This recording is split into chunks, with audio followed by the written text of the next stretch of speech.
অদূত ভাই, যেহেতু আপনি পাহাড়ে নেতৃত্ব দেন দীর্ঘদিন থেকে, একটা অপচেষ্টা চলছে যে রাষ্ট্রের সঙ্গে পাহাড়ের যে বাসিন্দারা আছে তাদেরকে একটা দূরত্ব তৈরির চেষ্টা হচ্ছে। আজকেও স্বরাষ্ট্র উপদেষ্টা বলেছেন যে একটা ফেসিবাদী বুদ্ধিজীবী গোষ্ঠী এটাকে প্রমোট করার চেষ্টা করছে। এই বিষয়টা নিয়ে কি বলবেন, একটু যদি ব্যাখ্যা করেন। এটা সত্য বলেছে।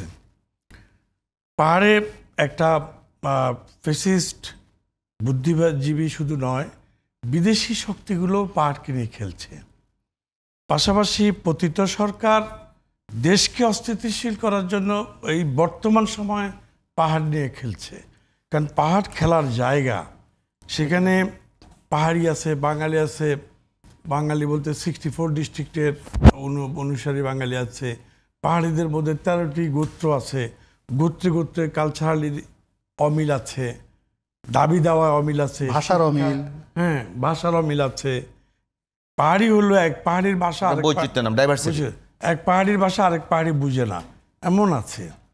চাকমা যেমন মারমাদের ভাষা বুঝবে না, চাকমাদের ভাষা হয়তো কেউ কেউ অনেকে বুঝবে, কারণ চাকমাদের ভাষার সাথে চট্টগ্রামের ভাষার মিল আছে, 70% মিল আছে।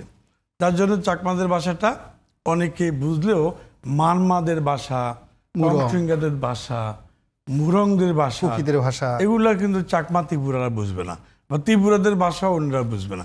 তাহলে ভাষাগত যেমন আর স্বতন্ত্র আছে, শুধু পাহাড়ি বললেই পাহাড়ি হয়ে গেল না, আবার সাংস্কৃতিকগতভাবে বৈচিত্র্য ভিন্নতা আছে, দাবি দেওয়ার বিষয়ে ভিন্নতা আছে, চাওয়া পাওয়ার বিষয়ে কে বেশি পেল কে কম পেল এটার ভিন্নতা আছে। এখন আমি বলবো চাকমাদের শিক্ষার আর ম্যাক্সিমাম না, মিনিমাম 100 ছুঁই, আর ত্রিপুরাদের 7, মাত্র 7, মানমাদের মাত্র 7-8, বাঙালিদের মাত্র 8 to 9%। তাহলে অন্য অন্য ক্ষুদ্র ক্ষুদ্র নৃগোষ্ঠীগুলোর শিক্ষার হার আরও কম, চাকুরির হার আরও কম, সুযোগ সুবিধা ফ্যাসিলিটিসগুলো আরও কম। ধরেন সরকার যে সমস্ত বেকার দিচ্ছে, কত টোটাল জনগোষ্ঠীর পার্সেন্টেজ কত? টোটাল জনগোষ্ঠীর পার্সেন্টেজ যদি বলি তাহলে টোটাল সবাই মিলে ধরলে ধরেন তাদের 20%, তারা 100, মানে তাদের শিক্ষার হার 100% ধরেন আপনি। চাকরি তো তাই ধরেন, বা রিচ ম্যান দিক থেকেও তাই ধরেন, সম্পদশালী বেশিরভাগ, সম্পদশালীও তারা, মেধায় তারা, নেতৃত্বেও তারা বেশি।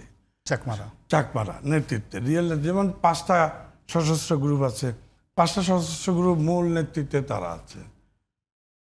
এই আবার রিসেন্ট বিভিন্ন গভর্নমেন্ট শুধু খাগড়াছড়িতে দেখা গেছে ত্রিপুরাদেরকে একটু আগায় নেওয়ার চেষ্টা করেছে গত 15 বছর ধরে। ত্রিপুরারা অ্যাকচুয়ালি এমপি হয়েছে, জেলা পরিষদের চেয়ারম্যান হয়েছে, এটা ব্যাকআপ দিয়ে করে নিয়েছে চাকমাদের সাথে ব্যালেন্স করার জন্য, হয়তো আওয়ামী লীগ এইভাবে করেছে। কিন্তু বেসিক্যালি সহ্যে বীর্যে বুদ্ধিমত্তায় আপনার চাকমাদের সাথে ওরা কিছুই না। তো সেই হিসেবে মানে ওদের মানসিকভাবে দূরত্ব আছে। এই বিচিত্র একটা এলাকা, খুব পিচ্ছিল। তারপরে ধরেন আমাদের অনেকের জন্ম যদি বয়স যদি 30 বছর হয়, আমাদের ছেলেদের ছোট ভাইদের, আর্মির বয়স কিন্তু 72 সাল থেকে। আর্মি কিন্তু একজন বাসিন্দার মতো সেখানে 72 সাল থেকে আছে, নিরাপত্তার দায়িত্বে 72 সাল থেকে আছে। হয়তো ব্যক্তি চেঞ্জ হচ্ছে, বাসাটা তো একই বাসায় আছে, একই বাসা একই ক্যাম্পেই থাকে, হয়তো পার্সন চেঞ্জ হচ্ছে। তো আমাদের তো জেনারেশন চেঞ্জ হচ্ছে, বাবা মারা যাচ্ছে, ছেলে বড় হচ্ছে, পরিবারের সংসার হচ্ছে। ওখানে আর্মিরও কিন্তু এক ধরনের নাগরিক বা বাসিন্দা বলা যায়, মানে বলতে গেলে বলা যায়। তাহলে অনেকগুলো ফ্যাক্টর পাওয়ার ওখানে কাজ করে। তো সেই জন্যই এই যে 72 সালে যে সমস্যাটা সৃষ্টি হলো, শেখ সাহেব, আমি এটা অনেক টিভিতে বলি মানুষ জানার জন্য, সংক্ষিপ্ত আকারে বলি। 72 সালে যখন দেশ স্বাধীনের পরে শেখ সাহেব দেশের দায়িত্ব পেলেন, MN লারমা, চারু বিকাশ চাকমা, এই প্রবীণ নেতাদের নেতৃত্বে একটি পাহাড়ি টিম আসে শেখ মুজিবুর রহমানের কাছে, এসে বলে যে আমাদের এই বৈচিত্র্য কালচারকে, সংস্কৃতিকে সংরক্ষণের জন্য তারা কিছু মৌলিক দাবি দেওয়া দেয়। এতে বাঙালিদেরও ক্ষতি হওয়ার কিছু ছিল না, পাহাড়িদেরও অতি লাভ হওয়ার কিছু ছিল না। কিন্তু শেখ সাহেব খুব গভীরভাবে হয়তো এটা আমলে নেননি, পাত্তা দেননি। তোরা বাঙালি হয়ে যায়। উনি ব্যবসাতে সব লোকই আমার। তারপর যখন পার্লামেন্টে লারমা মানে এমপি আসলো, তখন পার্লামেন্টে সে একটু আঘাত করার চেষ্টা করলো আওয়ামী লীগকে। লারমা আসছে কিন্তু স্বতন্ত্র হিসেবে, এসে কিন্তু সে আঘাত করার চেষ্টা করলো আওয়ামী লীগকে। সেই আঘাতে ক্ষুব্ধ হয়ে শেখ সাহেব রাঙামাটির জনসভায় গিয়ে বলল, লারমা তোমার বার্মা যাওয়ার রাস্তা আমি বন্ধ করব, প্রয়োজনে পাহাড়ে আমি ডিভিশন সৈন্য ঢোকাবো। কেন বার্মা যাওয়ার রাস্তা বন্ধ করতে বললো? তখন লারমাদের কানেকশনটা ভারতের সাথে ছিল না, বার্মার সাথে কানেকশন ছিল, শুরুটা হয়েছে। আমাদের পাহাড়ের মূল সমস্যার সাথে শুরুতেই বার্মা জড়িত ছিল, ইন্ডিয়া না, বা ইউরোপ না, বা চায়না। প্রথমে বার্মা জড়িত ছিল। এই জন্য শেখ সাহেব এই কথা বলেছেন।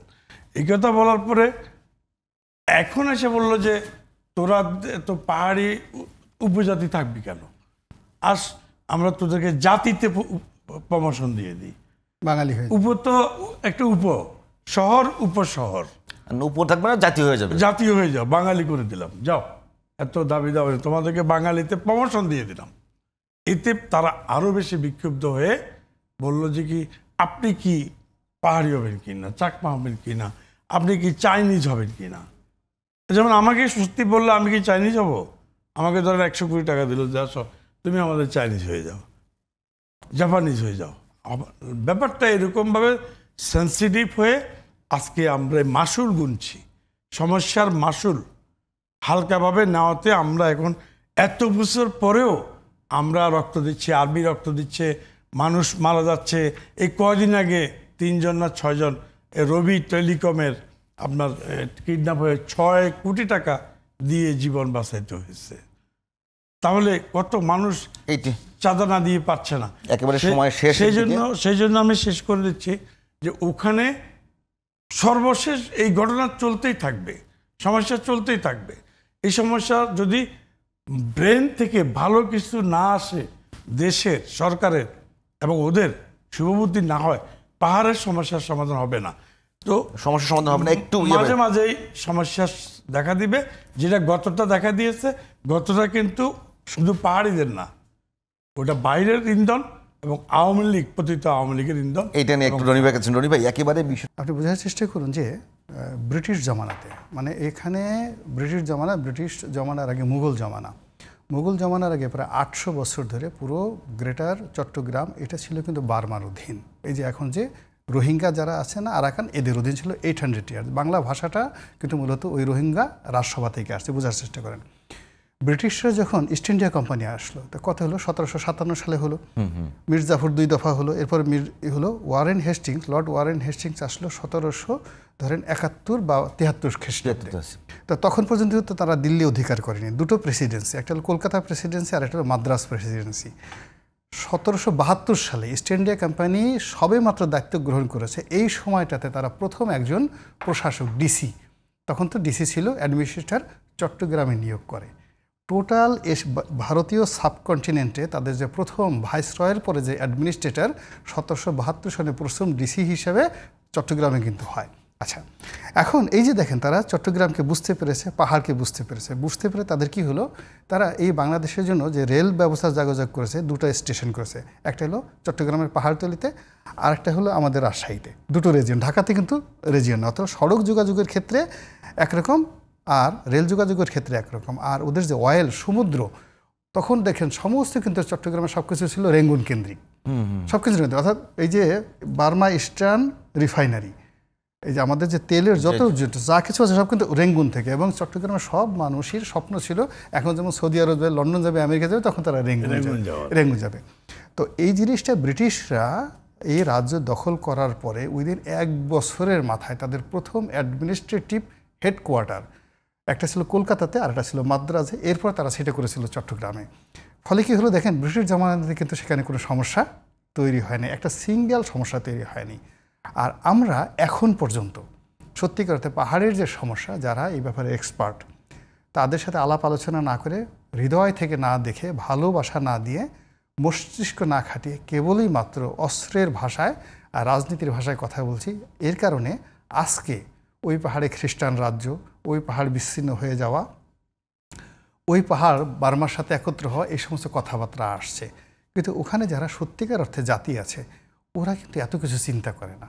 ওরাই পাহাড়ে ওই যে দিনের পর দিন পানি ছাড়া পাহাড়ের উপর বসবাস করতেছে, মানুষকে সম্মান করা, আদর করা, আপ্যায়ন করা, এই গুন্ডামি বদমাশ এদের মধ্যে নেই।